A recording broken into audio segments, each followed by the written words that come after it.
Salut à toutes, salut à tous, vous écoutez Tech Café, le rendez-vous hebdo sur l'actu tech et ses enjeux de société. Nous sommes le 1er novembre 2022 et c'est l'épisode 295. Et faire une veille sur les nouvelles dans le domaine de la tech, c'est toujours un immense plaisir parce qu'on est des passionnés de nouvelles technologies. Mais il faut aussi reconnaître qu'il y a des moments un peu plus difficiles que d'autres. Cet épisode va s'avérer probablement malgré tout passionnant parce qu'on va pouvoir observer un changement assez net dans les profits, notamment des entreprises du secteur. Alors bon, on va pas se mentir, ils vont pas encore mettre la clé sous la porte, mais il y a quand même matière à s'inquiéter pour bon nombre d'entre eux, ou en tout cas à signaler des changements. On va en parler ensemble, mais on va aussi, c'est l'exercice imposé de tout podcast qui parle de tech digne de ce nom en ce moment, c'est parler de l'arrivée d'Elon Musk à la tête de Twitter. Oui, c'est officiel, on va commencer probablement à voir arriver de toute façon une info par jour minimum, si ce n'est une info par heure ces derniers jours, pour le meilleur et pour le pire. Je suis Guillaume Vendée, podcasteur technophile enthousiaste, et je retrouve le responsable du conducteur de cet épisode. C'est aussi auprès de lui qu'il faudra vous plaindre si vous trouvez qu'il y a que des mauvaises nouvelles, oiseau de mauvais augure que tu es, probablement influencé par Halloween, j'imagine. C'est Guillaume Podjaspala. Salut Guillaume, comment vas-tu ? Absolument, ça va être un numéro terrifiant et atroce, c'est horrible. Tu t'es déguisé. Si vous voulez profiter pleinement de l'esprit d'Halloween, allez consulter le conducteur, qui sont en fait les notes de l'épisode. Mais on a aussi beaucoup de chance aujourd'hui parce que, et ça ne nous était pas arrivé depuis un paquet d'épisodes maintenant, mais on est accompagné par un invité de choix. On aime quand il est à nos côtés parce que il est rarement pris au dépourvu, puis son regard est toujours intéressant et pertinent. On l'emprunte un peu à l'équipe d'un autre podcast qui parle de tech, c'est Niptech, et c'est Baptiste Freit. Salut Baptiste, et merci de te joindre à nous. Salut Guillaume, mais toujours un plaisir de venir aussi, donc c'est parfait, tu vois, tout le monde est content. Juste pour les news, faut quand même qu'on dise, on est le 1er novembre, on enregistre à 21h heure européenne, juste parce qu'il y a moyen que d'ici à ce que vous écoutez le podcast, il n'y a rien qu'on dise qui soit encore valable sur Twitter, non, c'est vrai. Je dis ça au cas où. Voilà. T'as raison, ça passe tellement vite. Là, je refaisais le point là juste avant qu'on enregistre. Il y a déjà des petits changements. Oui. Donc tu as raison de le préciser. Considérez évidemment que c'est le pouls de l'actu au moment où on l'enregistrait. T'as raison. Merci beaucoup au passage à Fred EV et à Thierry Angeldus, alors notamment Thierry du CKB Show. Merci à tous les deux en tout cas qui soutiennent Tech Café sur Patreon. Vous le savez, Tech Café, c'est un podcast gratuit. On met toutefois à votre disposition un dispositif de financement participatif qui s'appelle Patreon. Vous pouvez le consulter à l'adresse patreon.com/techcafé. Patreon, ça s'écrit Patreon. Voilà, vous avez aucune excuse pour ne pas aller tout de suite saisir l'URL dans votre navigateur favori. De toute façon, le lien est dans les notes de l'épisode. Et le principe, il est super simple. Si vous considérez que notre travail pour préparer, vous amener Tech Café dans vos oreilles a de la valeur, si vous considérez que le contenu contribue à alimenter votre veille à titre perso ou à titre pro, ou s'il vous manquerait un petit quelque chose pour faire de votre semaine une très belle semaine, vous pouvez tout simplement contribuer au financement en versant une toute petite somme chaque semaine. Je vous invite à comparer peut-être cette somme avec les abonnements à des sources d'infos que vous pourriez avoir, notamment pour votre boulot, et puis lui donner une juste valeur.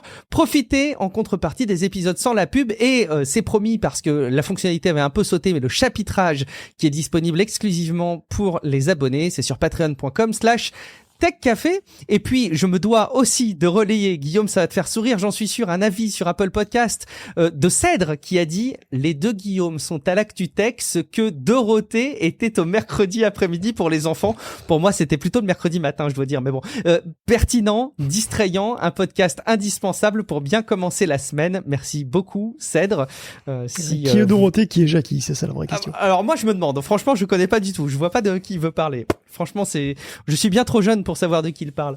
Mais en tout cas, comme Cèdre, si vous voulez évaluer Tech Café, vous pouvez le faire sur votre app de podcast. Et partout dans le monde, je vous l'ai dit la dernière fois, mais on lit absolument tous les avis de tous les pays d'Apple Podcasts du monde. Et puis, on regarde aussi évidemment les nombreuses étoiles sur Spotify ou les avis sur Podcast Addict. Vous pouvez également commenter les épisodes sur techcafé.fr. Il y a des articles qui accompagnent la parution de chaque épisode.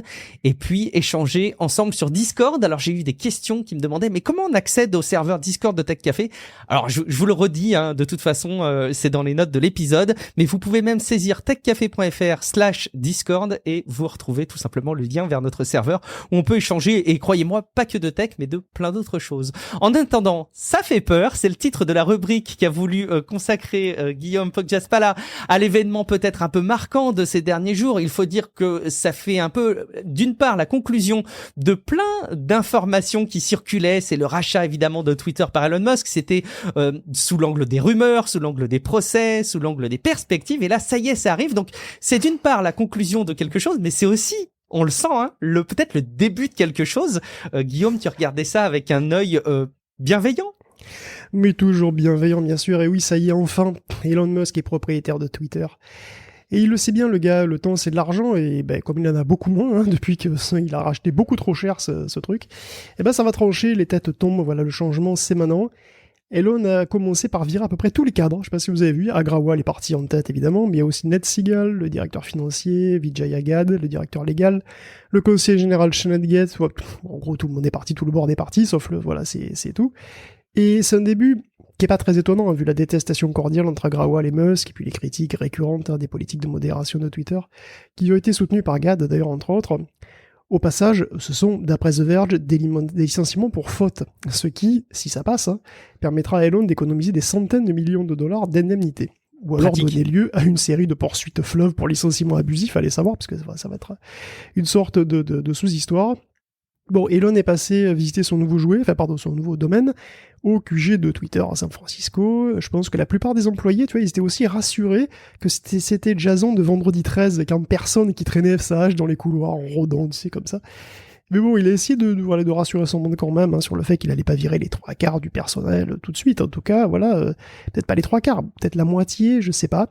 En tout cas, samedi dernier, le New York Times écrivait qu'un vaste plan de licenciement était dans les tuyaux, ce qui a été démenti sur Twitter par ce qui est désormais donc le Chief Tweet, autoproclamé Chief Tweet. Cela dit, Musk sera en train d'évaluer quels ingénieurs il va garder. Il semblerait que ce soit ceux qui codent régulièrement, déjà. Il aurait d'ailleurs demandé d'imprimer les 30 ou 60 derniers jours de travail. Elon va certainement aller voir du côté des bureaux de New York aussi. À mon avis, il va aller voir quels sont les employés les plus payés, puis il va voir à quel point ils sont utiles. Et voilà, je pense que ça va saigner. Il est accompagné d'ailleurs par des ingénieurs de Tesla. Il y a un gros audit qui est en route. Et donc, il est devenu d'ailleurs, plus que Tweeted, même il est devenu dernièrement CEO officiellement, même s'il finira sans doute par mettre quelqu'un d'autre au poste, mais voilà, il restera toujours de Chief Tweet de toute façon de cœur. Et il le montre aussi en ordonnant le changement de la page d'accueil de Twitter, déjà. Donc désormais, au lieu d'une invitation à se connecter, il y a une liste d'actu et de tendances. Alors c'est un changement qui est assez anodin à première vue, mais qui a été imposé comme ça du jour au lendemain par Musk, alors que normalement c'est ce genre de truc aussi visible, ça aurait dû être débattu pendant plusieurs équipes, pendant des semaines. Il a aussi changé le nom, de Superfollow en souscription, et demandé d'ailleurs d'intégrer tout ça à une mise à jour de l'app de dernière minute, ce qui peut donner lieu peut-être au premier crunch de chez Twitter, et peut-être pas le dernier, parce que certains employés ont même un ultimatum. Donc ils ont jusqu'au 7 novembre pour implémenter un mécanisme de vérification des utilisateurs, qui sera la clé d'un service de souscription payant plus cher que le Twitter Blue actuel, $20 contre 5 aujourd'hui. Et donc si les gens en charge du projet n'y arrivent pas, ils feront leur carton, donc voilà, ça pourrait trancher. Et par ailleurs, d'ailleurs, la pertinence de cette mesure est diversement accueillie, parce que ça fait quand même $240 par an pour conserver sa pastille bleue. C'est, alors évidemment, pour une marque ou un influenceur à la mode, c'est vraiment rien, mais pour plein de gens, ça peut être trop. Et si beaucoup moins d'utilisateurs conservent leur pastille, finalement, ça va brouiller encore plus la lisibilité de quels utilisateurs sont a priori fiables sur Twitter. Bon. Alors, je fais tout de suite une petite parenthèse parce que ça fait partie des sujets qu'évoquait Baptiste en disant que ça change tout le temps. Il y a eu une annonce là il y a quelques heures en fait de Elon qui a clarifié un petit peu. Donc je reprends un peu ses propos. Au diable quelque part le système actuel qui est fait pour différencier les seigneurs et les paysans de Twitter pour qui n'a pas de coche bleue, c'est une connerie. Pouvoir au peuple. Donc la certification elle sera disponible pour $8 par mois. Donc bon à ce stade c'est pas forcément hyper clair de savoir si pour $8 par mois t'as l'assertif ou si tu dois le payer si tu as l'assertif. Bon voilà, il y a plein d'autres questions mais en gros ce sera $8 par mois, priorité pour les réponses, pour les mentions, pour la recherche, ce qui est pour lui essentiel pour lutter contre le spam et le scam, possibilité de poster des plus longues vidéos, plus longs de audio, moins de publicité et éventuellement le fait d'avoir des accès à des articles payants pour des sites de news par exemple, pour les éditeurs qui souhaiteraient travailler avec lui. Donc voilà, ça il a clarifié un tout petit peu le sujet parce qu'effectivement il y avait des rumeurs de $20 par mois il y a quelques heures encore. Ben, je pensais pas que c'était des rumeurs, en fait. Je pensais que c'était officiel, tu vois. Mais bon. Écoute, autre idée originale, mais qui apparemment est une rumeur, donc je vais peut-être encore dire une connerie. Mais bon, d'après Axios, à l'heure où je parle, Elon Musk veut déterrer le cadavre putréfié de Vine. Vine, vous saviez, le TikTok avant TikTok, quoi, hein, celui qui est mort, qui est décédé en 2015. Faute de monétisation crédible, hein, globalement, et aujourd'hui, Elon semble envisager l'idée d'utiliser carrément le vieux code, en fait. Il demande vraiment de voir, est-ce qu'on peut réutiliser un petit peu ce code qui est vieux de 6 à 10 ans pour faire revenir le service en mode zombie. Alors, on va voir comment peser dans un monde post-TikTok, justement, où tout le monde, même LinkedIn quand même, fait de la vidéo. Bon, voilà, Musk marque son territoire, franchement, quoi qu'il arrive. Et puis il montre qu'il peut tout changer comme il veut. Il sera pas seul, hein. Il a amené chez Twitter un cercle d'amis et de membres de la famille aussi, d'ailleurs, des dizaines, selon le nombre de voitures Tesla qu'on voit désormais garées en bas du QG. Donc il y aurait Alex Shapiro, qui est quand même son avocat personnel. Il y aurait Andrew Musk. Alors, je sais pas exactement qui c'est pour lui, d'ailleurs, mais il bosse chez Neuralink. Il y a Jen Baladaya, qui est de The Boring Company. Il y a des potes de la mafia PayPal et d'Anderson Horowitz. Voilà, donc c'est des changements qui sont là, ils sont brutaux. Est-ce que Twitter va devenir enfin une machine à cash ? Je ne sais pas. Et peut-être qu'on ne le saura pas d'ailleurs, puisque Twitter va aussi probablement redevenir une boîte privée très prochainement. Baptiste, c'est quand même rigolo de voir ces changements et ces aboutissements qui ont eu lieu après toutes ces infos et contre-infos qui sont arrivées. Est-ce que tu penses qu'il y a quand même pas un vent du changement qui serait possible avec Elon Musk et puis arriver à faire un service qui serait un peu plus viable, un peu moins embourbé dans ses travers précédents ? Qu'est-ce que t'en penses, toi ? Comment tu observes ça ? Ah, mais c'est clairement tu vois, la partie de moi qui est optimiste, c'est clairement ça que j'espère, c'est-à-dire de dire, non, mais c'est un peu ce que tout le monde dit, tu vois, c'est en gros, le cas positif pour Elon Musk qui arrive à Twitter, c'est Twitter, ça fait longtemps que c'est une société qui arrive rien à faire, le produit, il a pas évolué, je veux dire, ils avaient ce Twitter Blue, mais ça marchait pas très bien, enfin, tu vois, c'était vraiment une société qui était embourbée, qui arrivait pas à bouger, et là, ça met un coup de pied dans la fourmilière, tu vois, je pense que c'est pas une exagération. Et donc le mieux qui puisse se passer, c'est que Elon Musk il arrive, que ce qu'ils disent finalement, parce que c'est ça aussi le souci, c'est que il dit beaucoup de bêtises, il dit beaucoup de conneries. Et donc la question c'est, est-ce qu'il va juste ne arrêter il va pas exécuter tout ce qu'il raconte et faire en fait des choses qui font sens et juste mettre un coup de pied dans la fourmilière et un peu genre mettre de l'ordre dans Twitter. Disons, c'est ce que les gens optimistes pensent, et les gens pessimistes, ils pensent juste que, globalement, Elon Musk, il a des idées un peu fausses sur ce qu'il peut faire à Twitter, et que ça va pas bien se finir, mais bon, ça, il y a que l'avenir qui le sait. C'est moi, je suis marqué en fait, je voudrais revenir sur ce que tu décrivais tout à l'heure, Guillaume. Moi en fait, ce changement de page d'accueil, ça va paraître bête, hein, mais je pense que l'expérience qu'on appelle familièrement d'onboarding, donc de découverte d'un service, c'est pas neutre, et en fait c'est un changement tout bête, c'est un petit quick win comme on dit, qui est plutôt intéressant. Je vais vous dire juste une toute petite confidence, je suis amené moi parfois à faire de l'acculturation dans le cadre de mon boulot à des personnes qui sont parfois curieuses, parfois allergiques aux réseaux sociaux, mais vraiment quand tu leur parles de Twitter, il y a une espèce de frein à l'adoption du sujet. Pour eux, c'est les messages qui arrivent sur BFM Télé ou dans les articles Le Monde ou Le Figaro en citation. Et pour eux, clairement, c'est quelque chose où ils iront pas mettre les pieds. Et les seules fois où tu leur montres le service, ils lancent la page d'accueil et ils se disent non mais faut que je me crée un compte, etc. Le fait de pouvoir accéder au contenu directement, de pouvoir faire tes petites recherches pour savoir ce qui s'y dit, c'est tout bête. Alors ça changera pas fondamentalement les usages de Twitter pour des tonnes et des tonnes d'utilisateurs, mais je pense que ça participe à cet état d'esprit. Bon, je pense que quand même, il y a beaucoup de propositions d'Elon Musk qui sont aussi très très décorrélées de la réalité, et j'ai quand même peine à penser que toute cette stratégie pourra fondamentalement changer la donne de ce réseau social, mais l'avenir nous le dira, comme tu le dis, Baptiste. En attendant, Guillaume, on se penche un petit peu sur un petit peu les conséquences, les infos de second ordre qu'on voit arriver à l'occasion de cette prise de pouvoir, quelque part. Au-delà des aspects financiers et managériaux là qu'on a un peu décrit, la question se pose évidemment de l'orientation politique aussi que va prendre Twitter en matière de modération en particulier. Elon n'a jamais caché qu'il en voulait moins, hein. Une source de Bloomberg indiquerait même qu'il pourrait revenir sur le bannissement définitif en général, Musk ne croirait pas à la mise à l'écart, à perpétuité, il pourrait revenir dessus.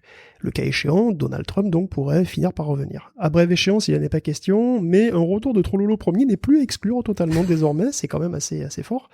Cela dit, Elon est pris au piège de ses propres sorties, puisqu'après avoir dit qu'il était un absolutiste de la liberté d'expression et hasardé qu'il instaurait un service minimum sur la plateforme à son arrivée, là il se heurte au principe de réalité quand même, puisque voilà, il a déjà annoncé que Twitter respecterait la loi de chaque pays. On est heureux de l'apprendre.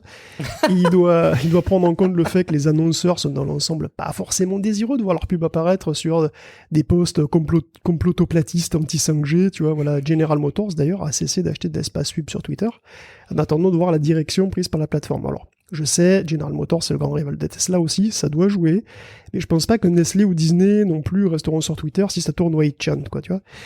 Justement, Elon a essayé de rassurer en affirmant que non, Twitter n'allait pas devenir un Far West peuplé de zombies qui s'entr'arrachent les membres en mâchouillant des morceaux de leurs visages respectifs.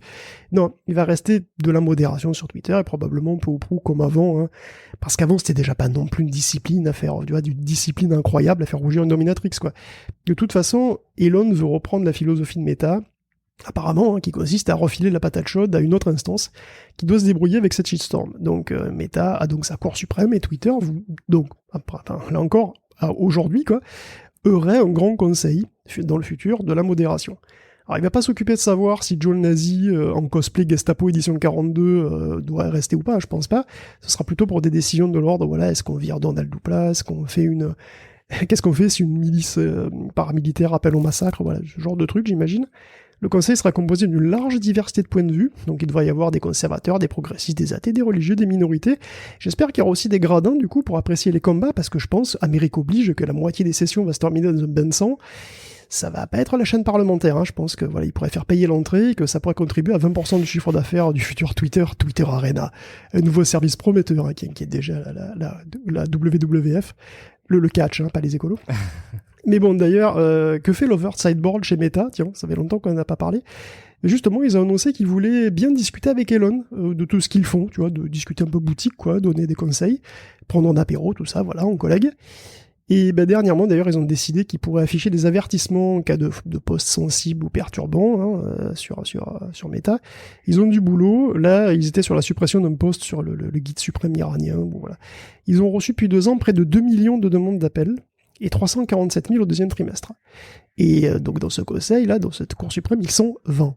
Donc je pense qu'ils sont un petit peu en sous-effectif. De là à dire que c'est un petit peu symbolique, voilà, je sais pas trop ce que vous en pensez. Baptiste, spécifiquement d'ailleurs sur la modération, est-ce que toi tu fais partie des gens qui pensent que la modération c'est difficile, point, ou est-ce que tu fais partie des gens qui disent la modération c'est difficile, mais on peut faire beaucoup mieux qu'aujourd'hui et un mec comme Elon Musk peut apporter du plus. Après tout, on peut être ouvert à toutes les propositions là-dessus. Déjà, faire mieux que Twitter aujourd'hui, ça c'est pas très dur. Tu vois, il y a beaucoup de spam. Non, mais c'est vrai. Tu vois, le premier, tu vois, la modération, t'as le niveau, tu vois, le premier niveau c'est le spam. Le deuxième niveau c'est les nazis, parce que personne les aime, tu vois, donc c'est facile de les enlever. Et le troisième niveau c'est, tu vois, ce qui a commencé à être controversiel. Même le niveau spam, Twitter, ils sont pas bons aujourd'hui. Donc, je me dis qu'il y a possibilité, tu vois, de faire mieux. Après, encore une fois, c'est à quel point Elon Musk, il fantasme sur Twitter en déversant ses pensées, et qu'est-ce qu'il va vraiment faire, tu vois, parce que je sais pas si on l'a déjà dit clairement, mais Twitter, maintenant, ils ont énormément de dettes, parce qu'ils ont été rachetés, en gros, de telle manière que les dettes de Elon Musk ont refilé à Twitter, et donc il faut que Twitter fasse des sous, sinon il va falloir rembourser les emprunts, les intérêts. Donc, il faut quand même qu'ils gardent des publicitaires. Pour garder les publicitaires, il faut que la modération soit correcte. Donc, j'ai l'impression que la marge de manœuvre pour Elon Musk, elle est pas aussi grande que les plus alarmistes le pensent. À voir comment est-ce qu'il fait. Est-ce qu'il va tout révolutionner? Je pense pas, parce qu'il va très vite se rendre compte que il peut pas tout révolutionner. Mais il a quand même une marge de manœuvre. Je pense que c'est vraiment ça qu'il faut que j'essaie de retenir. C'est il a une marge de manœuvre limitée, parce que de par les publicitaires. Ouais, et puis moi, tu as raison, une marge de manœuvre limitée, et je n'arrive pas à comprendre, épisode après épisode qu'on fait en abordant ce sujet, comment est-ce qu'il a pu s'embourber dans ce sujet, parce que moi, ça me paraît être un sujet complètement insoluble, sur lequel il a beaucoup, j'ai l'impression, d'envie, en tout cas, c'est ce qu'il exprime, mais j'ai l'impression que c'est très très compliqué à réaliser. Et puis se pose aussi la question effectivement de la rentabilité, parce qu'il va falloir arriver à concilier effectivement la publicité, les revenus derrière tout ça. Il tweetait encore tout à l'heure, si j'avais $1 à chaque fois que quelqu'un me demandait si Trump revenait sur cette plateforme, Twitter rapporterait de l'argent. Ça donne quand même un peu le ton, je trouve. Il tweet en permanence, c'est insupportable. Il est génial. Là, s'il y a bien un moment où il faut suivre le compte d'Elon Musk, c'est maintenant. C'est croustillant. Ça, c'est marrant. Il peut en sortir à tout moment. Tu parlais de Meta, Guillaume. Justement, on peut peut-être clôturer cette rubrique qui fait peur avec quelques infos sur Meta. Puisqu'on parle de Meta, bien sûr, on peut embrayer sur les résultats financiers trimestriels. Voilà, cette saison. Et puis en plus, ils font peur. Donc c'est vraiment 2 saisons, puisqu'on est presque Halloween. Ils sont terrifiants même. Il y a des investisseurs qui font des cauchemars toutes les nuits depuis. Ils se voient en faillite personnelle, piégés dans le métaverse, contraints de mendier des Zuckbucks. Bon, soyons précis. Le chiffre d'affaires de Meta est en baisse de 4% à 27,71 milliards et son bénéfice net chute de 52% à 4,4 milliards. C'est encore en dessous des estimations qu'on attendait, et on n'attendrait pas grand-chose. Alors bien sûr, Zuckerberg justifie tout ça par une conjoncture économique très difficile, une concurrence de TikTok et Snap, les coups de Trafalgar d'Apple, bien entendu. Heureusement, Meta investit dans le metaverse parce qu'il, comme ça, il va devenir le leader du futur de l'informatique. Enfin bon, pour l'instant, la division Reality Lab, elle a réussi à diviser son chiffre d'affaires par 2 à 285 millions et à accroître ses pertes à 3,7 milliards, c'est-à-dire 1,1 milliard de plus que l'an dernier à la même époque. Et ça, c'est rien par rapport aux pertes qu'ils anticipent pour 2023. L'ensemble des dépenses de l'année devrait être autour de 86 milliards en 2022, une bonne centaine en 2023. Alors bon, Marc reconnaît que c'est pas fameux, il remercie les investisseurs de leur patience dans l'élaboration de ce qui deviendra une révolution technologique à long terme. Il les remercie de le soutenir dans cette lente et complexe mutation dans notre société dont Meta pose les bases, et qui ouvre la voie à une extension pure et simple de la réalité à l'ouverture sur un nouvel univers d'opportunités. Mais ça, les investisseurs, ils s'en battent les couilles. L'action de Meta a perdu 19% dans la foulée, ce qui la porte à moins 55% en 18 mois, contre-performance qui dépasse les difficultés rencontrées par l'ensemble des acteurs de la tech depuis un an. Donc il y a vraiment un problème Meta. Et comme il n'est pas très difficile de voir ce qui occupe Meta et donc ses fonds en ce moment, les actionnaires sont pas contents et certains lui envoient même des lettres ouvertes en l'exhortant en substance à arrêter ses conneries de métaverse et à se concentrer sur comment faire du pognon maintenant, quoi. Parce que voilà, comme Altimeter Capital par exemple, là c'est clair, Meta est passé de 25 000 à 85 000 employés en 4 ans quand même.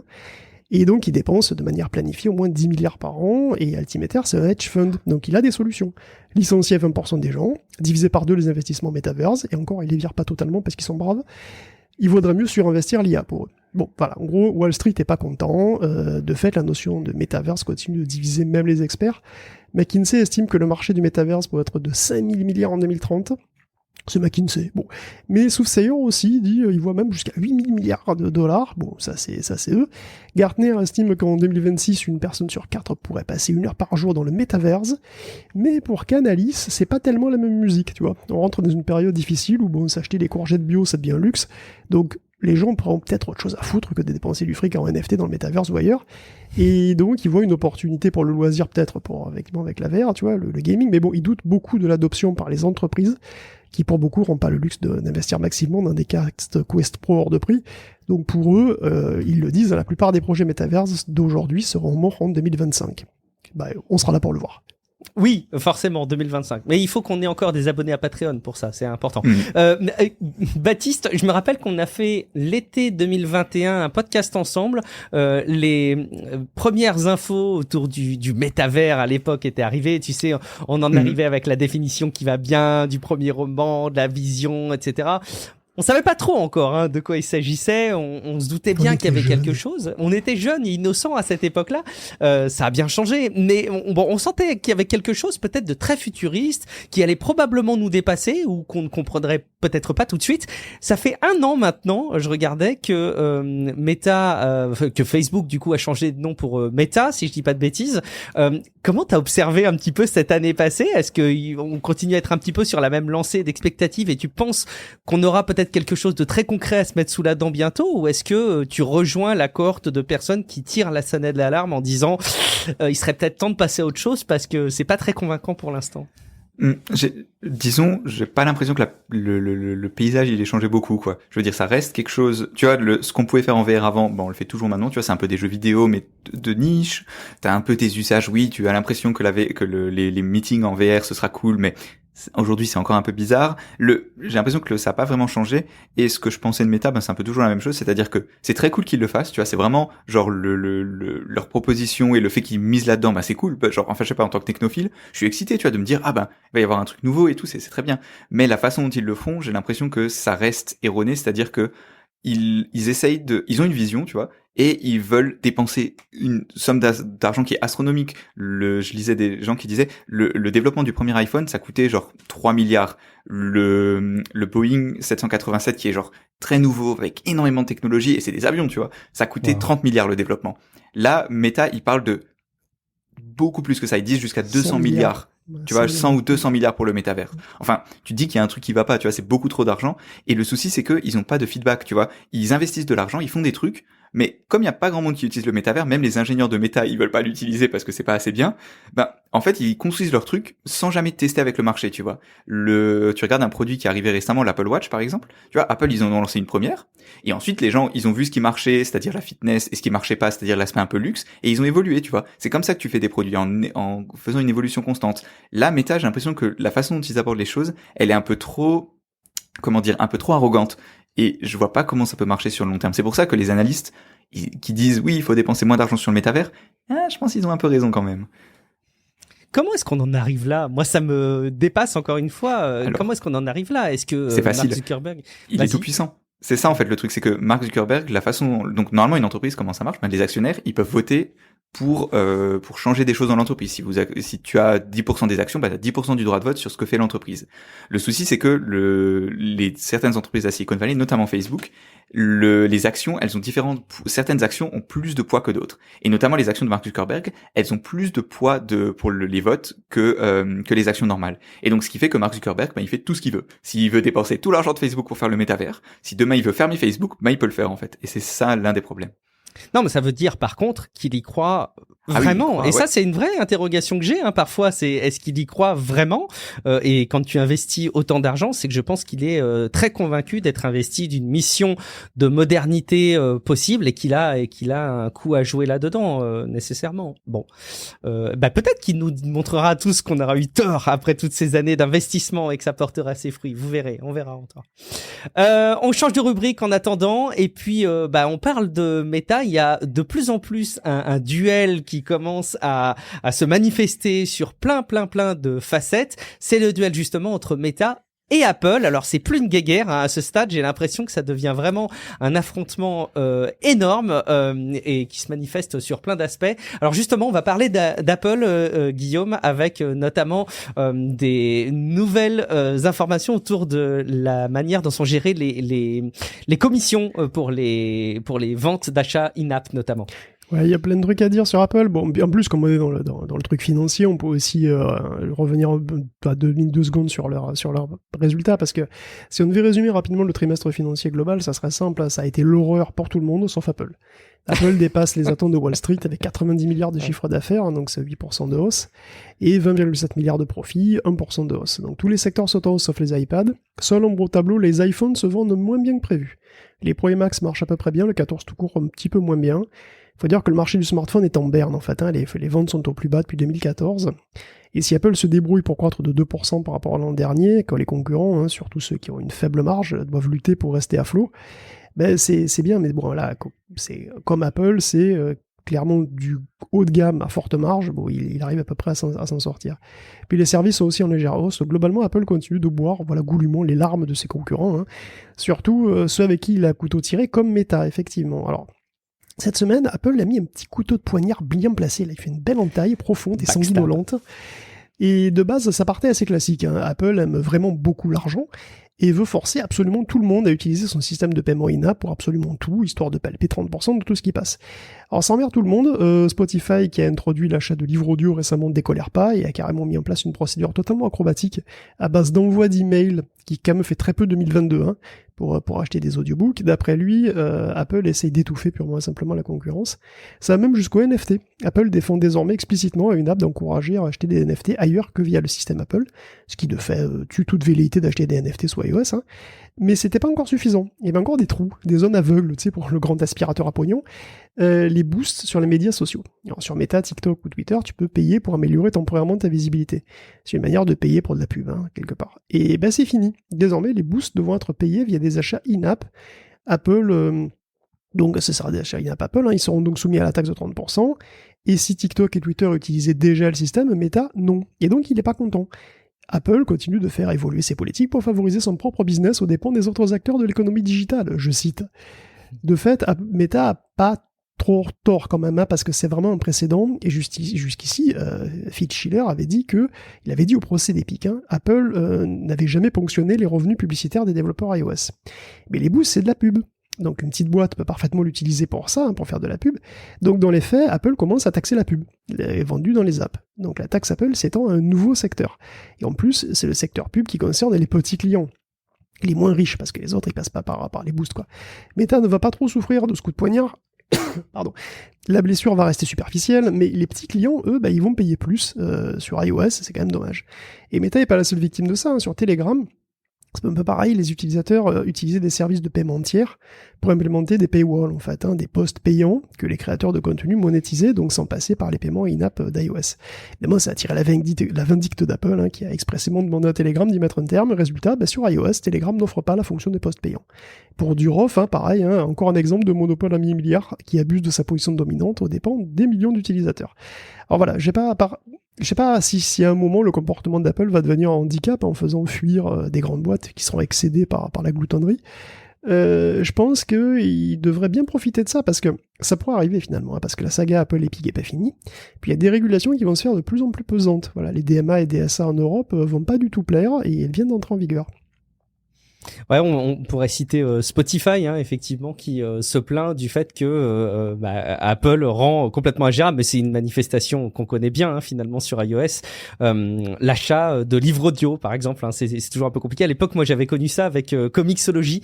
C'était une app, je sais pas si elle appartenait à Amazon à l'époque, mais pour acheter un comics sur iPad, c'était juste infaisable, quoi. Il fallait sortir de l'app, aller sur un navigateur, se reloguer, acheter le truc, revenir dans l'app, retélécharger. Enfin, ça rend les choses super pas intuitive, et je suis pas certain que devant un tribunal, ce genre de contorsion de l'expérience utilisateur, quand elle est démontrée devant une cour, tiendra toujours. Mais bon, j'en sais rien. Je sais pas, peut-être Baptiste, toi tu as un autre regard là-dessus, peut-être que tu trouves ça finalement assez fair-play, parce que, et c'est la position que tiennent beaucoup de personnes et que je peux tenir aussi dans certaines mesures, qui est de dire ouais, mais finalement Apple, ils ont aussi construit tout un écosystème d'utilisateurs oui, qui veulent monétiser à tout prix, mais c'est eux qui ont fait tout le boulot, tu vois, pour distribuer tous ces appareils au départ auprès des gens. Tu vois ce que je veux dire? Non, tout à fait. Cet argument-là, j'ai l'impression qu'il tient si tu apprends, genre, comment dire, il y a des date de péremption un peu. Ouais, c'est ça un peu, et surtout que il y a des choses, tu vois, qui sont, en gros, ce qu'on entendait beaucoup quand il y a eu le débat notamment avec Epic, c'était il faut autoriser les gens à mettre les apps eux-mêmes sur leur iPhone. Tu sais, c'était ça, ce qu'il fallait, tu sais, un peu comme sur Android, tu peux télécharger des APK et les installer toi-même, et les gens voulaient faire ça sur iPhone. Et ça me semble être un peu extrême, tu vois. Là, tu peux dire, tu vois, il y a des arguments pour dire que c'est pas une bonne idée d'obliger Apple à faire ça. Mais d'un autre côté, ce que Guillaume il décrit là, ça me semble un peu extrême aussi de la part d'Apple, tu vois. Je comprends même pas comment, enfin, globalement, ils savent qu'ils sont un peu sur la borderline Apple, tu vois. Ils savent que les régulateurs viennent pour eux et tout. Et en fait, on dirait ils sont là, regardez, on peut faire tout ce qu'on veut. J'ai un peu de mal à comprendre ce comportement. La seule interprétation rationnelle que j'ai, parce que c'est quand même une entreprise, tu vois, qui est censée faire des décisions rationnelles, c'est qu'ils savent que ça va bientôt finir. Du coup, ils prennent tout ce qu'ils peuvent avant que ça s'arrête. C'est ma interprétation, quoi. Ça sent cette direction-là, effectivement. Et puis, j'imagine qu'effectivement, chacune de ces décisions ne se fait pas qu'au service marketing, quoi. Tu vois, je suis sûr que le service juridique est très, très, très impliqué dans chacune de ces actions, effectivement. On continue, Guillaume, du coup, avec Apple et le monde des smartphones en général. En fait, on va plutôt passer à Samsung, puisque finalement, c'est un concurrent d'Apple direct, quoi, tu vois, et voilà. Et lui aussi apporte des résultats, pas des résultats trimestriels, comme tout le monde. C'est des résultats qui sont un petit peu en demi-teinte. Lui a 54 milliards de chiffre d'affaires au dernier trimestre. C'est un record, mais son bénéfice d'exploitation recule de 23% par rapport au deuxième trimestre, et même de 31% par rapport à l'an dernier. Donc en gros, Samsung gagne plus d'argent, mais il dépense aussi beaucoup plus, et voilà, bon, globalement, la demande sur les produits grand public est plus faible. Les gros stocks n'ont rien arrangé, évidemment. Les Smart TV dévissent, mais les téléphones en particulier haut de gamme se vendent bien. Donc voilà, bizarrement, les Z Flip et Fold sont en train de décoller, et Samsung anticipe Noël avec beaucoup de gourmandise. Alors la division fonderie, c'est-à-dire la fabrication de puces, se porte bien forcément, 3,5 milliards de bénéfices, la demande est très forte là par contre. Et donc comme d'hab, le contexte économique est incertain et effrayant bien entendu. Alors heureusement, Samsung se dote d'un nouveau CEO, donc c'est Lee Jae-yong. Alors bon, nouveau, c'est beaucoup dire, hein, c'est le petit-fils du fondateur, et il dirigeait déjà plus ou moins tout depuis un bon moment. Mais là c'est officiel, donc voilà, il est PDG. C'est possible, puisqu'il a reçu la grâce présidentielle dans l'affaire de corruption et de pots de vin qu'il le poursuit depuis 5 ans quand même, hein, et qu'il est expédié 2 fois en prison. Bon, dehors probablement grâce à ses appuis semi-mafieux avec les politiques, hein, le nouveau CEO de Samsung est donc un ex-dollar de 54 ans. C'est assez rassurant, puisque par les temps qui courent comme ça, quand on a un petit peu peur, c'est vrai que savoir se battre avec une chaîne et arracher un œil avec une petite cuillère en plastique, ça peut quand même être un atout. Ça, c'est pas mal. Tu connais bien, Baptiste, toi, Samsung, la Corée. Moi, j'avoue que c'est un univers que je connais très peu, et je me rends pas compte. Peut-être que finalement, les déboires qu'il a eu avec la justice ont pas le même poids que ce qu'on peut avoir en Occident. Je sais pas, j'en sais rien. Je sais pas si tu. Non, pas spécialement. C'est vraiment, enfin, la Corée, les entreprises coréennes, c'est vraiment quelque chose de très différent de la façon dont ça marche en Europe. Tu sais, c'est des grands. Il y a LG, Samsung, c'est des grands. Ça s'appelle les chaebol, c'est-à-dire c'est des grands conglomérats qui font un peu de tout. La preuve, Samsung, tu vois, ils font des voitures, ils font ils font plein de choses. Et c'est vraiment, enfin, et forcément, les patrons de ces trucs-là, ils sont très puissants, et donc ils ont des liens avec la politique et tout. Donc c'est vraiment une façon c'est un différent, genre, c'est un modèle de capitalisme un peu différent qu'il y a là-bas. Donc c'est dur pour nous, Européens, d'interpréter ça, je dirais. Et puis le choix de cette personne-là à la tête de Samsung, c'est aussi probablement pour avoir quelqu'un de très installé, avec beaucoup de liens et qui offre beaucoup de sécurité à une entreprise comme Samsung. Avec les temps qui courent, je pense que c'est plus que jamais une denrée rare. Tu parlais des composants, Guillaume, du côté de Samsung. C'est l'occasion rêvée aussi de parler un petit peu de Intel, là aussi avec l'augure des résultats un peu financiers. Ouais, Intel a donné ses résultats trimestriels et c'est un massacre. Hein. Voilà, le chiffre d'affaires d'Intel est en baisse de 20% en un an. Le bénéfice net de 85% à 1 milliard de dollars. Donc voilà, tous les secteurs sont en baisse sauf les réseaux et le edge computing, et ça rapporte pas grand-chose. Les revenus sur les PC baissent de 17%, on s'y attendait. La claque vient quand même du secteur pro, le secteur AI et data center. En fait, le chiffre d'affaires est en baisse de 27%, mais le bénéfice est totalement évaporé, puisqu'ils ont gagné 17 millions ce trimestre, c'est parfaitement anecdotique, hein, vu l'échelle du truc. Donc Intel vend moins, se fait bouffer par les concurrents, et pour couronner le tout, les processeurs serveurs sont sans doute un peu plus chers à fabriquer que ce que Pat Gelsinger aimerait. Et malheureusement, après le massacre, vient la tronçonneuse, hein, parce que Pat va tailler dans l'art pour réduire les dépenses.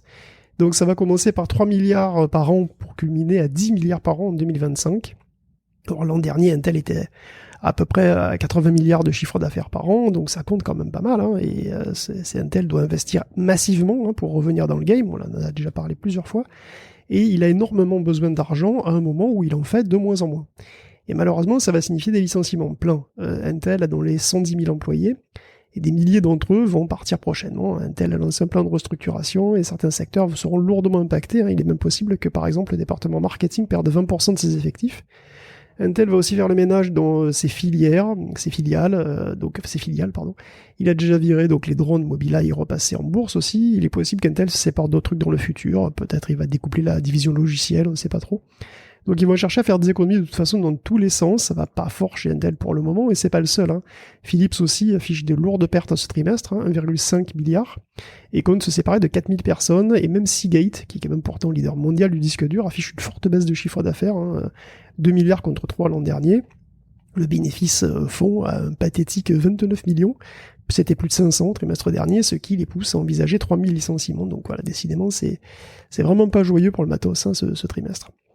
Alors Baptiste, c'est génial parce qu'on t'a demandé de venir avec ta boule de cristal et tes capacités extrêmement puissantes de clairvoyance dans le monde économique pour nous dire si ça va durer ou pas.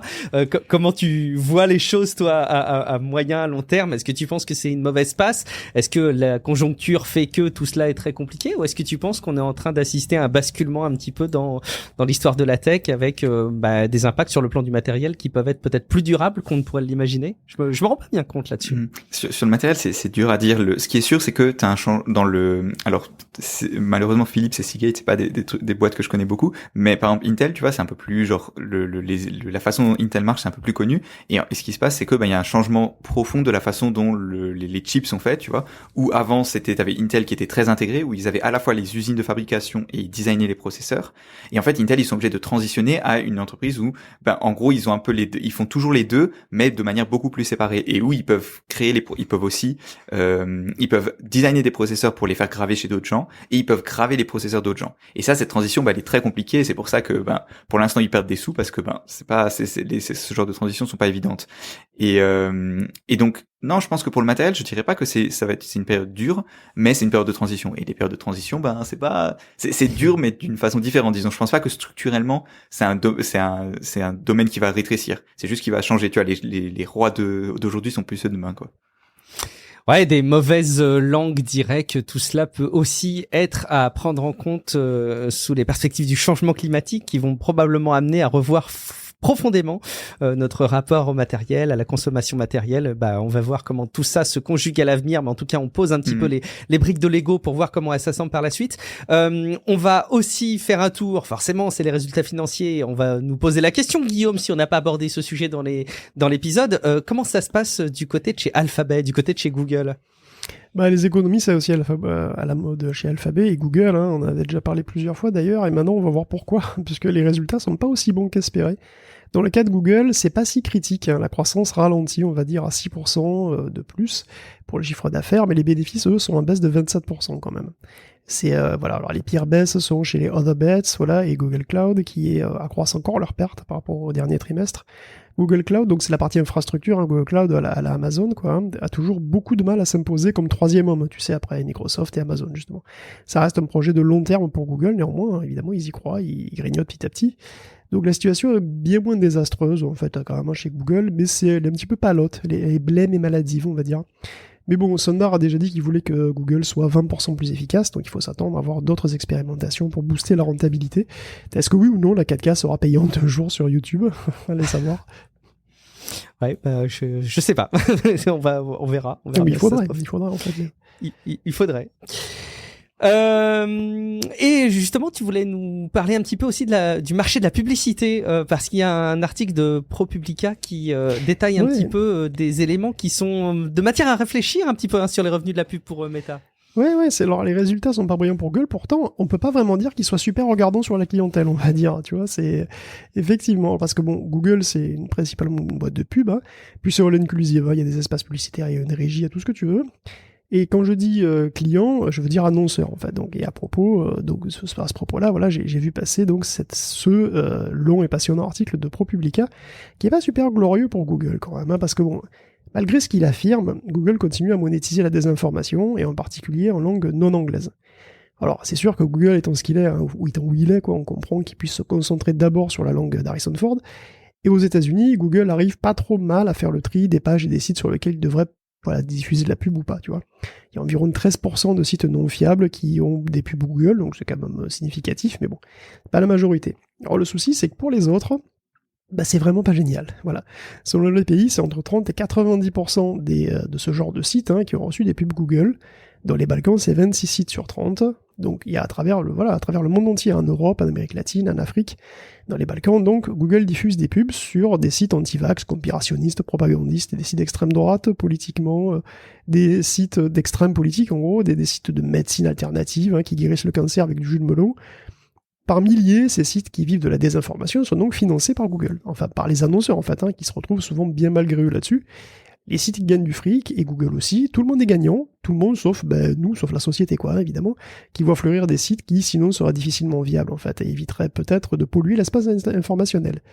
Alors c'est grave en fait, c'est très grave, parce que les dommages de la désinformation sont pas les mêmes dans tous les pays, ils sont potentiellement même plus graves dans les régimes où les démocraties sont jeunes et fragiles. En Serbie, en Croatie, en Bosnie par exemple, 87% des sites louches sont monétisés par Google, et là-bas l'infox, ça touche aussi la guerre en Ukraine, ça s'aligne avec des agendas politiques, comme en Turquie d'ailleurs, 90% des médias sont contrôlés par le pouvoir, ils poussent leur propre lecture des événements, on va dire. ou au Brésil aussi, où on sent arriver peut-être même un mouvement à la Stop the Steal, tu sais, où des républicains américains, quoi, des infos qui sèment le doute sur la légitimité du vote, etc. Et puis bon, on va pas parler de ce qui s'est passé pour la pandémie. Au Brésil aussi, 80% de sites non fiables utilisent Google Ads. Et plus près de chez nous, en Espagne, c'est 44%. En Allemagne, les sites d'extrême droite sont à 33%, monétisés via Google. Et ça nous concerne aussi. Chez nous, sur notre belle terre, sur notre douce France, pas moins de 66% de sites pourraves se monétisent via Google. Voilà, des articles covido-sceptiques, climato-sceptiques, vaccino-sceptiques, propagandistes, sur des sites comme Info du Jour, One Scandal, qui est ouvertement pro-russe par exemple. Et ça concerne aussi les sites en Afrique francophone.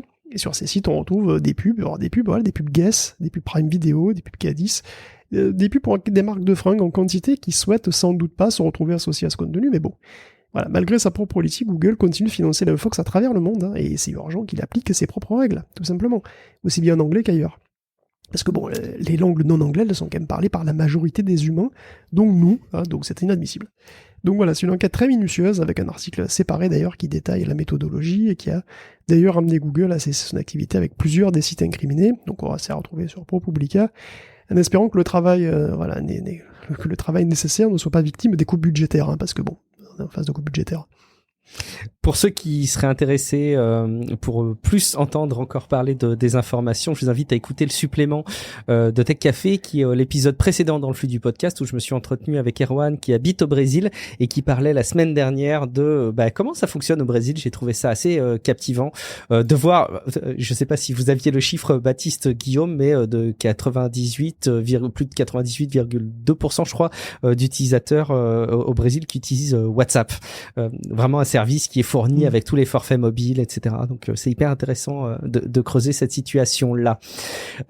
Baptiste, toi qui est peut-être le plus proche de nous trois de comment fonctionnent les grandes boîtes de ce type, est-ce que tu peux me dire, et Guillaume peut retirer son casque le temps que tu réponds si jamais ça lui plaît pas, mais est-ce que en gros ce que décrit Guillaume, c'est est-ce que ce que décrit Guillaume c'est vrai, enfin c'est pas que c'est vrai ou que c'est pas vrai, c'est est-ce que tu souscris le fait qu'il y a une forme de mauvaise intention de leur part de profiter à tout prix de revenus publicitaires, y compris sur ces sites-là, ou est-ce que c'est pardon. J'ai pas dit qu'ils le faisaient exprès d'être mauvais, je dis qu'ils étaient mauvais, c'est pas pareil. Bon alors Baptiste, je mets de côté tout ce que j'ai pu mettre de côté. Est-ce que selon toi ils sont mauvais parce qu'ils ont c'est un aspect très mercantile de leur part et ils ont envie de collecter le plus de revenus publicitaires quoi qu'il en coûte, ou est-ce que c'est plus compliqué que ça à gérer techniquement selon toi? Je sais pas, je suis quelqu'un d'optimiste, donc j'aurais tendance à dire que c'est plus que ils sont juste pas encore assez bons à gérer les sites et à faire de la modération, parce qu'encore une fois, c'est comme on a dit avec Twitter ou avec beaucoup de choses, c'est vraiment un problème de modération du contenu finalement. C'est vérifier que les sites qui leur achètent des pubs sont des sites fiables. En plus, en général, ces sites, ils changent souvent, tu sais, les sites avec les fake news, tu sais, ils ont pas besoin d'avoir une vie très longue, tu sais, ils en refont des nouveaux, parce que c'est pas comme si la réputation était très importante, quoi. Donc, je pense que c'est un peu ça le souci, c'est que c'est juste pas facile. Et déjà, l'anglais, c'est pas facile, et alors dans d'autres langues, c'est encore moins. Est-ce qu'ils devraient faire mieux? Clairement, je veux dire, je pense qu'ils font assez de profit pour ça, mais voilà, ouais, c'est la façon dont j'interprète les choses, parce qu'encore une fois, ils ont pas vraiment intérêt à mettre des pubs sur des sites douteux. Je sais pas combien de pourcents de leur chiffre d'affaires ça fait, mais si je vais parier, c'est pas énorme. Et pour les gens qui achètent des pubs, comme Guillaume l'a dit, c'est pas très bon pour eux. Donc encore une fois, non, je pense que c'est juste que c'est dur, et voilà. Le truc qui me fait peur, c'est que, enfin non, parce que Google, c'est les seuls qui payent des pubs, qui font des pubs sur les sites des autres. Mais ce qu'on disait la semaine dernière, enfin je sais plus, je crois que vous en avez parlé la semaine dernière de cette étude qui montrait que YouTube c'était le meilleur à éviter les pubs un peu douteuses dans la modération du contenu qu'il y avait dans les pubs. YouTube c'était le meilleur des autres réseaux sociaux, donc sur Twitter, Facebook ou TikTok. Donc si Google c'est les meilleurs, je veux pas savoir ce que les autres font, quoi. C'est ça aussi qui me fait un peu peur, quoi. Non mais c'est vrai. C'est exactement ce que je voulais dire quand tu disais qu'ils y arrivent pas bien parce que c'est compliqué. Je me disais, si Google n'y arrive pas, c'est que vraiment, effectivement, ça doit être très compliqué pour le coup. Allez, un petit tour du côté de chez Microsoft, Guillaume, pour boucler un petit peu ce tour de piste. Ben oui, on termine avec Microsoft qui s'en sort pas si mal, avec un chiffre d'affaires en hausse de 11% à 501 milliards, mais dont les bénéfices baissent aussi de 14% à 17 milliards, 17,6. Donc voilà, les ventes de PC sont assez faibles, donc ça impacte la division Microsoft, enfin la division Windows, pardon, avec 15% de baisse. Après, il faut pas non plus s'affoler, ça reste 20% au-dessus du niveau niveau pré-pandémie, on va dire. Bon, le futur est un peu inquiétant, puisqu'il y a une nouvelle baisse de 30% quand même qui est envisagée l'an prochain. La division Surface se maintient avec 2% de progression. Là encore, il y a une grosse baisse qui est anticipée. Et pour Xbox, écoute, ça va pas trop mal, le matériel progresse de 13%, même si le contenu affiche une petite baisse de 3%, donc le Game Pass a une fois et demie plus d'abonnés que l'an dernier. 20 millions de personnes au moins ont testé xCloud, voilà. Un truc qui va très bien par contre, c'est ça, il n'y a pas de souci, c'est les bonus de Satya Nadella. Et oui, cet homme est heureux, cet homme est merveilleusement heureux. Son salaire est déjà pas dégueu à 2,5 millions de dollars par an, et son bonus d'action est de 42 millions, soit presque 10 millions de plus que l'an dernier. Alors, avec d'autres petites gâteries, Satya reçoit un joli paquet de 55 millions de dollars, donc, si on prend tout en compte. Donc 96% sont liés aux performances de l'entreprise, et puis écoute, les performances de l'entreprise, elles sont exceptionnelles pour le moment. Il faut se souvenir que quand Nadella est arrivé aux commandes, Microsoft faisait 22 milliards de bénéfices, aujourd'hui c'est 72 milliards de bénéfices. C'est ouf. Du coup, ça roule bien pour Microsoft et pour Satya Nadella. J'ai toujours beaucoup de difficultés, moi, à parler des rémunérations des grands dirigeants de ce type-là, parce que je pense que c'est vraiment probablement le super profit, on ne sait pas ce que ça veut dire. Moi, je ne sais pas ce que ça veut dire, super profit. Aidez-nous à bien comprendre, enfin, écoutez Tech Café massivement, partagez-le pour qu'on sache ce que c'est un jour que d'avoir des super profits.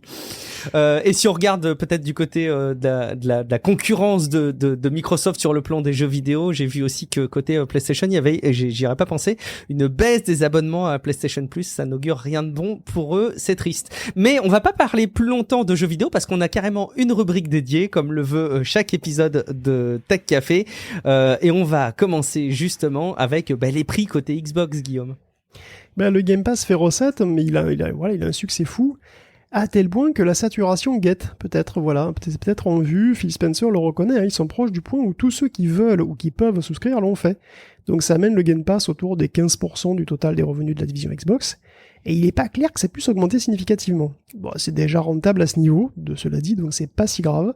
Microsoft envisage un Xbox Store sur mobile pour continuer à croître encore sur le long terme, mais ça implique pas mal de challenges. Bon, déjà, faudra gérer Apple, c'est toujours un problème de gérer Apple, mais bon, voilà, c'est un autre magasin de trucs chez Apple, ça va être cool. Mais de toute façon, tout ça pourra se faire qu'avec l'expertise qui sera apportée par Activision Blizzard. Si le deal se fait, bien entendu. Par contre, pour doucher un peu l'ambiance, désolé, Phil confie aussi que s'ils n'ont pas augmenté les prix jusqu'à présent, sur les jeux et les abonnements, ils vont pas pouvoir continuer comme ça très longtemps. Donc il est quasi certain qu'après les fêtes de Noël, sans doute, les prix augmentent. Alors les prix des jeux sûrement, c'est un peu généralisé dans toute l'industrie, quasiment, et peut-être aussi sur les consoles. Alors, Sony a déjà augmenté, donc du coup ils ont un bon argument marketing, ça est moins cher, tout ça. Faut quand même savoir que Microsoft perd $100 sur chaque Xbox Series X qu'ils vendent, et $200 sur chaque Xbox Series S. Donc ce serait pas très étonnant qu'on se prenne $50 dans la tronche à un moment, peut-être sur le modèle le moins cher, ou même sur les deux. Donc voilà, pour ne pas terminer sur une note trop sinistre, mentionnons que notre très prolixe Phil Spencer a aussi assuré que tous les Call of Duty sortiraient sur PlayStation aussi longtemps que PlayStation lui-même existerait. Voilà, il pourrait arriver sur Switch, voilà, ils veulent traiter Call of Duty comme Minecraft. Voilà, c'est clair. Donc comme Minecraft, changement minimum tous les ans et un moteur graphique bloqué en 2009. Voilà, vous le saurez. Je sais pas si c'est la stratégie la plus intelligente du coup, mais bon, à voir. Je sais, Baptiste, je t'entends relayer la voix de la bonne parole dans le monde du jeu vidéo, dans Niptech de temps en temps. C'est chouette. Est-ce que tu penses que là aussi on arrive à un palier? Moi, j'étais complètement étonné d'imaginer que là on puisse toucher un palier du Game Pass. Pour moi, c'était le début de quelque chose. J'avais même peur que ça puisse devenir tellement répandu que il y ait plus de place pour quelque part la concurrence avec des offres aussi alléchantes. Et je suis surpris de voir que, comme le dit Guillaume, on pourrait arriver là à une forme de palier du nombre de personnes qui peuvent se permettre ce type de service. Je suis assez étonné. Je sais pas si tu partages cet étonnement. Pas vraiment, parce que en fait il y a un peu deux thèses, tu vois, avec le Game Pass. Est-ce que le Game Pass c'est le Netflix du jeu vidéo, enfin entre guillemets, mais pour les gens qui jouent déjà, ou est-ce que ça peut permettre à des gens qui jouaient pas trop avant ou pas à ce type de jeu de rentrer dedans. Et aujourd'hui, étant donné que c'est majoritairement des jeux console ou PC, je vois pas comment ça pourrait, tu vois, genre inciter des nouvelles personnes à rentrer dedans, tu vois. C'est globalement, tu vois, pour que ce soit rentable, le Game Pass, il faut que tu sois une personne, tu vois, qui joue pas mal ou qui veuille essayer plein de jeux et tout, tu vois. Si t'es cette personne, c'est un peu le cliché, c'est la personne qui a une PlayStation et qui joue que à FIFA et qui achète que un FIFA tous les ans et c'est tout ce qu'il fait. Bah lui, tu vois, il est pas très intéressé par le Game Pass, donc j'ai l'impression que le marché pour ça il est un peu déterminé. La question c'est est-ce que Microsoft, parce que c'est ce qu'ils disent, c'est pour l'étendre ils vont commencer avec le cloud gaming, avec des jeux vidéo sur mobile et tout. Est-ce que ça va marcher? Ça pour le coup c'est une vraie question intéressante parce que je suis curieux de voir, tu vois. Et mais pour l'instant on sait pas quoi. Et donc forcément dans sa forme actuelle, non ça m'étonne pas trop que ce soit en train de plafonner. Bon, moi je découvre effectivement, c'est quand je vous entends, c'est effectivement très logique de voir que dans le monde des consommateurs de jeux vidéo, il y a aussi un profil type à qui va le Game Pass et qui peut ne pas aller à tout le monde. C'est hyper intéressant. Un petit tour du côté du matériel. Il se passe pas un épisode, je crois, Guillaume, sans qu'on parle des cartes graphiques 4090. La dernière nouveauté en date, c'est qu'elles fondent, c'est ça, dans les connecteurs fondent. C'est le sujet brûlant du moment, tout à fait. Les câbles d'alimentation des 4090 qui fondent. Je vous avais dit qu'elles consommaient trop cette carte. Bon, en fait, il semble y avoir un problème. C'est vrai, t'avais averti tout le monde. Il y a une vingtaine d'utilisateurs Reddit qui ont posté le même problème, un connecteur endommagé. C'est le connecteur 12 pins d'alimentation là, qui a manifestement trop chauffé sur les photos. En tout cas, bon, Nvidia a lancé une enquête pour savoir si la carte était défectueuse ou quoi. Alors d'après Igor Valosek, donc un gars qui fait, je sais plus comment s'appelle ce site, enfin bon, c'est un pro il a regardé les adaptateurs en fait, c'est de 4x8 vers 12 pins qui sont livrés avec la carte, et c'est pas de bonne qualité tout ça, donc il y aura un point de faiblesse avec des soudures qui pourraient casser facilement et faire un court-circuit si on appuie un peu trop dessus. Malheureusement, le cas n'est pas clos tout pour autant parce qu'il y a une contre-enquête de Gamers Nexus qui n'arrive pas à reproduire la faute. Certains câbles seraient différents, d'ailleurs, bon pourquoi pas, Nvidia pourrait utiliser plusieurs fournisseurs. En tout cas, voilà, le mystère des combustions spontanées comme ça demeure. Bon, du coup, AMD de son côté semble avoir choisi la prudence et va simplement utiliser 2 câbles 8 pins, comme au bon vieux temps, pour ses futurs RDNA 3. Donc 2 câbles 8 pins plus le PCI Express, ça implique que les plus grosses Radeon ne consommeraient au maximum que 375 watts. C'est plutôt une bonne nouvelle, ça fait des cartes qui sont moins grosses, moins chères, moins voraces, et qui sont fabriqués en chiplet aussi, donc voilà, et qui donc pourraient être effectivement moins chers du coup, puisque avec un meilleur rendement, parce que la puce ADA de chez Nvidia, elle est quand même vraiment énorme, quoi. Donc AMD a de quoi se différencier de la lignée des RTX 4000, et donc évidemment on a hâte de voir ça.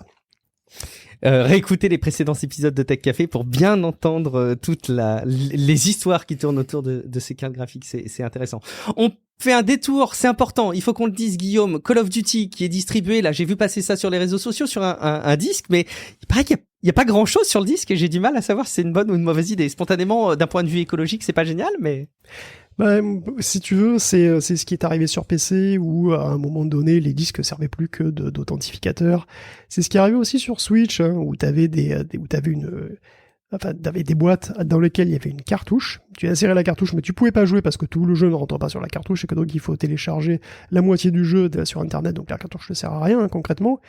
Ben là c'est arrivé de la manière la plus pure possible avec Call of Duty, donc Modern Warfare 2. Puisque ils ont, en gros, ils ont hasardé que peut-être il n'y aurait pas d'édition physique, ça a gueulé, et du coup il y a une édition physique, et sur ce Blu-ray, il y a un fichier de 72 mégaoctets. 72 mégaoctets, ça contient pas le jeu, bien entendu, le jeu, évidemment, qui fait 150 gigaoctets, et c'est un téléchargement obligatoire, ce qui fait qu'en fait le disque est totalement vide, et il ne sert que de clé. De là à se demander si vraiment ça valait le coup, est-ce que, tu as 150 gigaoctets, de toute façon ça ne rentre pas sur un Blu-ray, ça rentrerait sur 3 Blu-ray, je sais pas, on est arrivé à ce niveau d'absurdité. Écoute, j'espère qu'à un moment donné, les promesses de Marc Cerny seront tenues et que les jeux vont être plus petits quand ils seront exclusifs à la PlayStation 5, puisque c'est quand même ce qu'il a dit, quand les jeux exclusifs PlayStation 5 pourraient être plus petits que les jeux PlayStation 4. Écoute, je sais pas, mais pour l'instant on en arrive à ce genre de débilité où tu achètes un disque qui est juste vide, quoi. Ouais, si on doit distribuer le support physique, de toute façon, j'imagine qu'ils ont tout intérêt à le distribuer le plus tôt possible et de toute façon, qu'il soit rempli à 5% de ce qu'il y a besoin et qu'il faille tout télécharger ou à 30% et qu'il faille remplacer une bonne partie de ce qui est sur le disque avec un téléchargement. De toute façon, je sais pas si ça change grand chose, mais là, ça met en tout cas en lumière cette situation, je pense. Un décès, Guillaume. Moi, j'avais envisagé peut-être de mettre mes enfants à des versions Lego qui permettent de faire de la robotique. J'ai l'impression que c'est pas le bon moment. Écoute, Mindstorm, c'est né en 98 et c'est décédé en 2022. Voilà, Lego Mindstorm, donc les kits robotiques avec les briques intelligentes, les sens, les capteurs, les moteurs, tout ça. Tout ça, c'est fini. Apparemment, ça a jamais eu énormément de succès. C'est parce que ça coûte un œil aussi, faut le dire. Les boîtes sont extrêmement chères. Mais bon, je sais pas, je pensais quand même que ça avait l'air d'être un truc un peu moderne, tu vois, on parle d'intelligence artificielle et de robotique à longueur d'épisode. Bon, c'est un peu dommage, quoi, je suppose. Je sais pas ce que vous en pensez. Moi, je trouve ça un peu triste que Mindstorm soit comme ça, sabré. Baptiste, tu verses une larme en sachant ce que c'était ou... Oui, je sais ce que c'était, oui. Mais je crois qu'une école où j'étais, ils en avaient, ou je sais plus. Mais je savais comment c'était. Non, enfin, encore une fois, comment dire, il y a plein d'autres façons de faire de la robotique. Lego, ils ont encore des trucs pour les écoles, typiquement. Enfin, moi, je l'ai uniquement vu dans des écoles. Et ça, ils vont encore le garder, je crois. Ils vont encore garder la version pour éducation. C'est juste qu'ils vont se recentrer sur une marque faite pour l'éducation, machin et tout. Donc, je pense pas que pour la majorité des gens, ça va changer grand chose. Même si, ouais, c'est toujours triste de voir un truc partir comme ça. Ouais, effectivement. Mindstorm, ça sonne plus cool que Lego Éducation. Ouais, c'est vrai, c'est beaucoup plus classe. En marque, en tout cas, c'est beaucoup plus vendeur. C'est sûr que s'ils en vendaient que quelques boîtes auprès des particuliers et que l'essentiel, ils le vendaient auprès des écoles, bon, bah finalement, ils tirent un trait sur quelque chose qui partait pas. Ça peut se comprendre. Allez, on conclut à la fois cet épisode et cette rubrique jeux vidéo. C'est ton chouchou, Guillaume, The Witcher, qui est annoncé dans une version remasterisée future dans quelques années, c'est ça?